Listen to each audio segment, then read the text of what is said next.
From Western New York, this is Self-Advocacy in Action. Today's special guest is motivational speaker Henry Wesley. Now, here's your host, the man who won't let it rain at his house, BJ Stasio. Thank you very much, Eric, but I still need an umbrella anyway. Henry, thank you for being on our show today. Todd, nice to see you again. Yes. Henry, our first question is, would you mind describing for us what you do?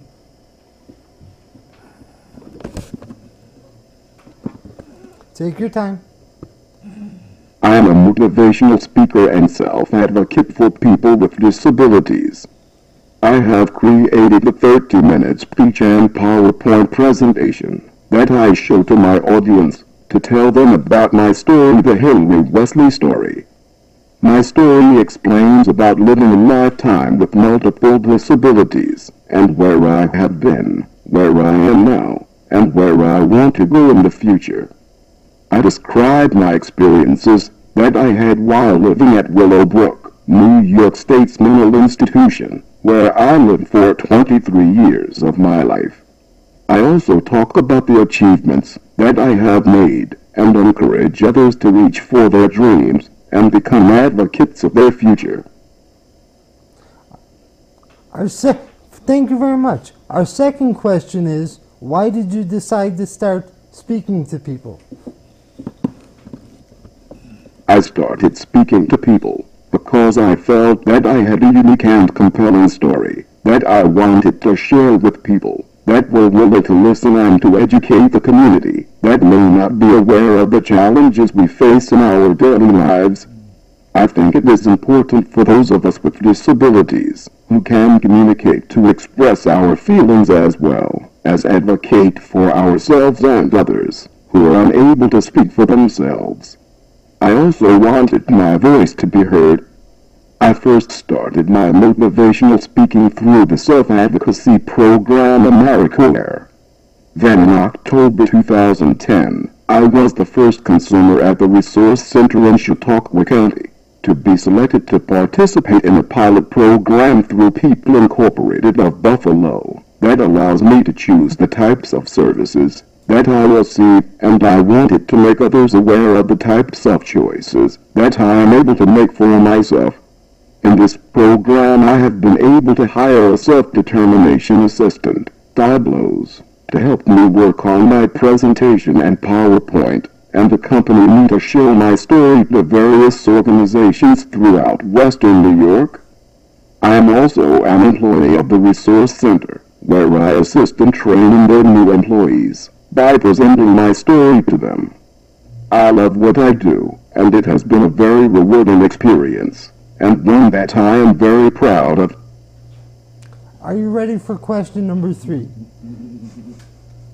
Who is your target audience that you speak to?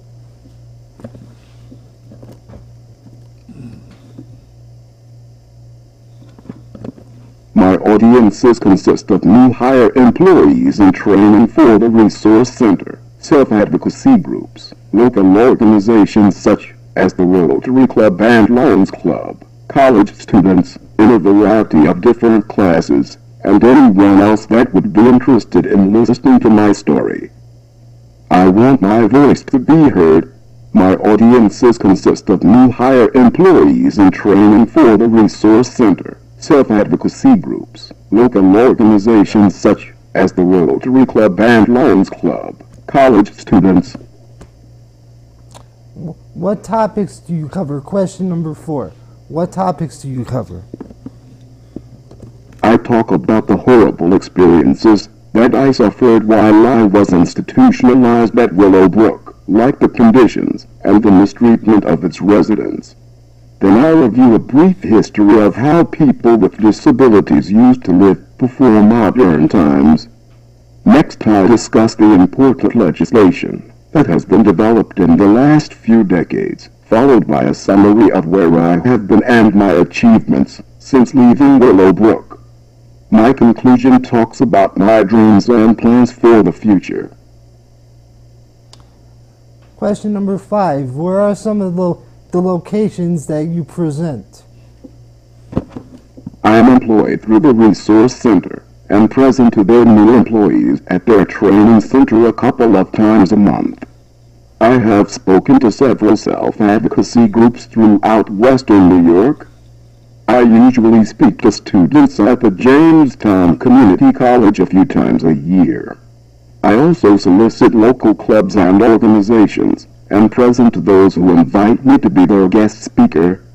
I have my own business cards that I hand out after my presentations that have my email address on them, and I am frequently contacted by people who have seen my presentation, who are interested in having me present to other groups that they are involved in.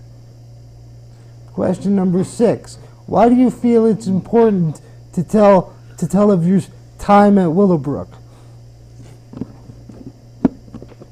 My most important childhood memory that I have is when I got my first wheelchair while I was institutionalized at Willow. Number 6. Yeah, that was number 6. My most important childhood memory that I have is when I got my first wheelchair while I was institutionalized at Willowbrook. Okay, you want to repeat the question? Yeah, I probably messed up a little bit because some days I can't count, you know. What is your important memory from your childhood? You were right, I was wrong. Sorry about that. I think I need your device. My most important childhood memory that I have is when I got my first wheelchair while I was institutionalized at Willowbrook. I did not have my own wheelchair until I was 12 years old, so I could not move about freely. My wheelchair gave me my own independence, and it allowed me to move around where I wanted to within the facility. Before I had my own wheelchair, I had to rely on staff at Willowbrook to transport me to where I had to go. After I received my wheelchair, I was able to go where I wanted to, which enabled me to make more of my own decisions and be as independent as possible. This memory is one that changed my life, and one that I will never forget. Is there anything important you would like to tell our audience about your time at Willowbrook? That's question 7. The main reason I started doing presentations was to tell my story about being institutionalized at Willowbrook and what I experienced there so that I could educate people on the conditions at Willowbrook to prevent anyone from having to live like that again. I was dropped off at the doors of Willowbrook when I was 3 years old and lived there for the next 23 years of my life. While living there, I was mentally and physically abused, put in a straitjacket for no reason, and beaten numerous times. I was also used in experiments against my will. It was a very horrible place to live. The patient-to-staff ratio was 50-1, so there was no possible way for them to provide quality of care. Willowbrook was closed down in 1972 for its poor living conditions as well as the mistreatment of its residents.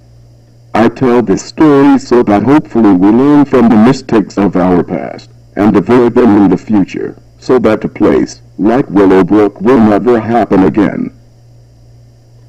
Henry, this is question number 8. Would you mind, now your wife is in the audience, correct? Would you mind telling us a little bit about what it's like being married? And be careful how you answer this one.